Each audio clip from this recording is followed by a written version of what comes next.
Good evening. Coming up on Mello TV Evening News at 8, PNP holds press conference clarifying statements on salary hike for politicians. Leader of the opposition plans to redirect majority of salary hike. Protest at Emancipation Park today over salary hike. Missing Portland fisherman's body found, and Safe Spot Helpline sees success with WhatsApp communication. And now the details. The People's National Party responded to statements at a press conference this morning over the party initially agreeing to the new salary hike for politicians, only to seemingly backtrack. Opposition spokesperson for Finance and Planning, the Honorable Julian Robinson, said the party was not given any specific details on the increase. Based on internal discussions within the parliamentary group of the party, we took a position that we would not object to an increase to parliamentarians as part of the overall compensation package. While we did not know the exact nature of the increase, it was anticipated that there would be a significant increase based on the realignment of permanent secretaries within the band.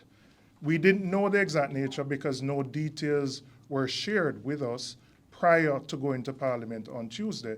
And also within the permanent secretary's band, where a minister earns $1 per week above a permanent secretary, within the band, it starts from a low of 17 million at the lowest end of the band to the highest end of the band being 23 million. So we would not have known where a minister would have been placed, and as such, a member of parliament is tied to the minister as a percentage. In my response to the minister, I said we took no issue with what was presented. That was a response done in real time based on what was being presented at the time. We had no prior details of what we were going to receive.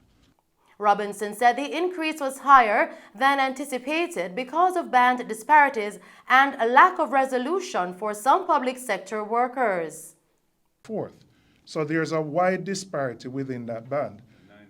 And that band represents a $6 million difference between the lowest point and the highest point. So ministers were placed at $1 per week above the highest point. And as such, the other salaries, which are a percentage of ministers, would reflect that, which is why we said we found the increase that was granted higher than what we would have anticipated. I also said in Parliament that a number of the issues related to public sector workers were outstanding and needed to be resolved. And I've been very consistent on this. There are anomalies related to salaries for teachers, where there seem to be errors in the calculation made to teachers. There are also issues around what teachers who have been in the service for 20 odd years and the lack of equity with teachers who would be in the service for a year or two. There are also issues related to the removal of increments without consultation with the JCSA, the absorption of duty allowances, and issues related to traveling allowances. The PNP is calling for a delay in the implementation of the increase to parliamentarians until issues related to other public sector workers are resolved and a realignment of bands is considered. The principle of equity was not adhered to in the new public sector pay arrangements, and many public sector workers were left out in the cold. In this context, the massive award to the political class further offends that principle of equity. It is a principle that the People's National Party believes in and had consistently advocated for from the outset of the restructuring process. It has now also come to light that this level of increase will put the salaries of Jamaican elected officials way higher than our peers in the region. That is a situation which it is difficult to justify, given that we have one of the lowest rates of GDP per capita among our regional peers, and Jamaica has not managed to rise out of its chronic low economic growth pattern. Meanwhile, the leader of the opposition, Mark Golding, has announced that he will redirect the majority of his recent salary increase towards needy causes. I did not come into politics to enrich myself, but to serve the people of Jamaica. As leader of the opposition, I must lead by example at a time like this. I will therefore redirect the bulk of the 240+% increase in my pay and retain 20% of that increase and contribute the rest to persons in need and other worthy causes.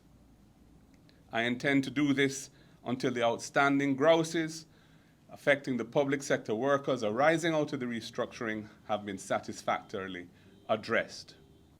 Mr. Golding's salary saw a significant surge of 221%, jumping from a little over $8 million in 2021 to $25.7 million as of April 1, 2024. However, Mr. Golding announced that he plans to retain only 20% of the increase for himself. Now, this decision comes amidst the heated debate within the opposition party regarding the salary hike. Finance Minister Dr. Nigel Clarke initially announced the increases, which drew criticism from the opposition for allegedly neglecting the concerns of public servants. In the meantime, a protest was staged at Emancipation Park in New Kingston this morning over the salary hike, where disgruntled individuals expressed their dissatisfaction with the recently granted salary increases for the political directorate, among other issues. This is not going to be accepted, and as I say, it's not just about the increase, it's about the other things that they want to roll out across Jamaica to fulfill the evil satanic agenda of the superpowers of this world. And we're saying not in Jamaica. We continue to raise the blood-stained banner of Jesus Christ high across this nation, because Jesus Christ is Lord over Jamaica, and no foreign God is going to take his place in this nation. None at all. Jesus Christ is Lord in this nation. It's injustice. You cannot say you were not able to give other groups more than you gave them, but then within a couple of weeks you're saying that we have recovered so well from COVID that you can give yourselves such a massive increase.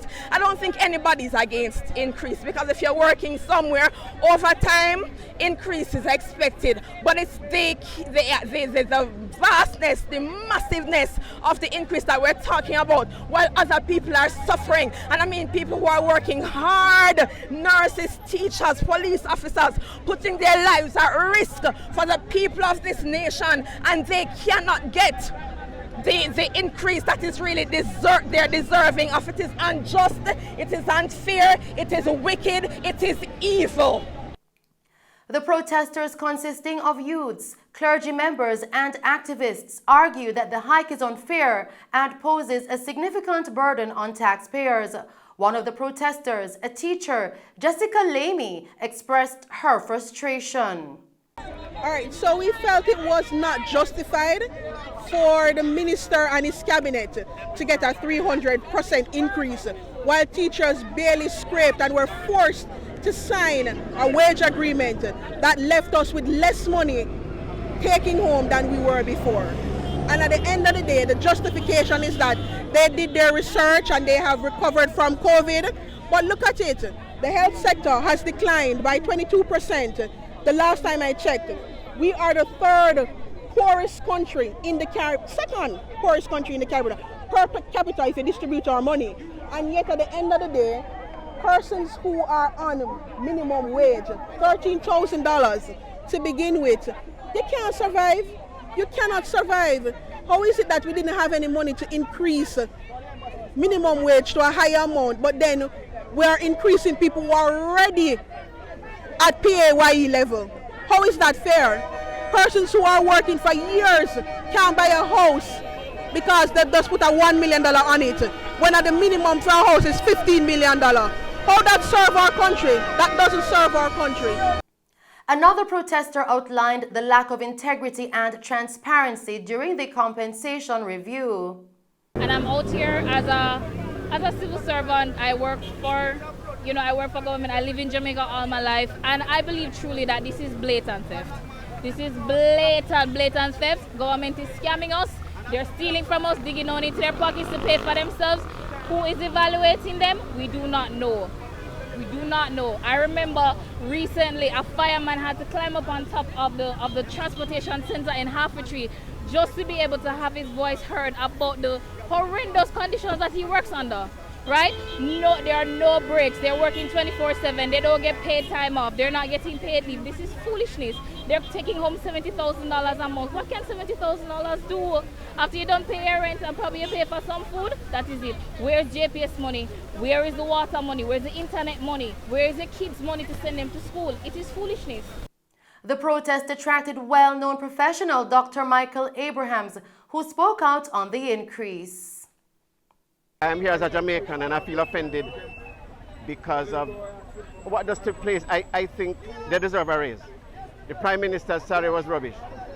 The man works hard, the man deserves, all of them deserve a raise. I have no problem with that, but the amount by which their salaries was increased, that amount, and the timing of it coming after the nurses were literally, the teachers recently were literally begging for something that made sense. It's unconscionable. It's arrogant and it's insensitive. So we can't accept that. And this doesn't mean that the opposition are our saviors either, because you sit down and taking it. I haven't heard the opposition say, we're going to take less too. I haven't heard that.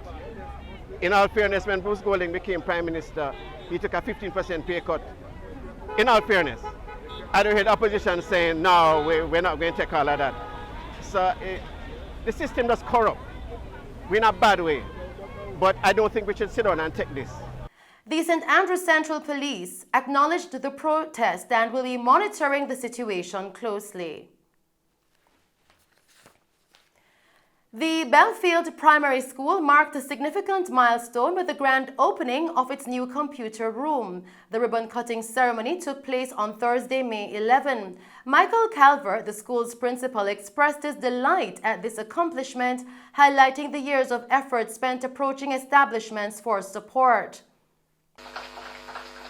Ladies and gentlemen, what you are witnessing here today is a vision becoming a reality through determination, hard work, and teamwork. And I am so proud that even now my eyes are becoming teary. But I always say in every setting or every forum that I go, that if it's the last thing that I would want to accomplish as principal of this school, is to see a facility like that. Yes? And I'm happy to know that it has become a reality today. And I want to say very explicitly that this facility will be used to enhance teaching and learning. It will be used to make teaching and learning more engaging and meaningful. But I also want to say that in as much as it is for Belfield Primary School, it is also for the community. It is for Clonmel Primary and for Highgate and for Bramley. We will not be selfish. We will open up to everyone who would want to come and make use of the facility. In other news tonight, the body of Michael Tarzan Collington, a spear gun fisherman, was discovered by divers after he went missing during a fishing expedition. Despite unsuccessful initial searches, his remains were found during an intensified search along the Snow Hill coastline. The Portland police have taken over this investigation, and details regarding the cause of death remain unclear. The close-knit fishing community is mourning the loss of Collington, emphasizing the inherent dangers of their profession. Still tonight, the Safe Spot Helpline, launched 2 years ago by the Office of the Children's Advocate, has proven successful in receiving approximately 2,000 contacts from children reporting issues. The helpline offers the option for children to communicate via WhatsApp, allowing them to send messages, voice notes, images, and videos to counselors without alerting those around them. Diane Gordon Harrison, children's advocate for Jamaica, highlighted the preference for WhatsApp among children and the importance of providing support through their preferred communication channel. The helpline's linkages with other child protection entities such as the Child Protection and Family Services Agency were emphasized. The Safe Spot initiative aims to provide immediate intervention and direct assistance to children in need. And that's our news package for you tonight. Thank you for tuning into Mello TV Evening News at 8. I am Shelley Hill. Do stay safe, pleasant viewing, and thanks for watching.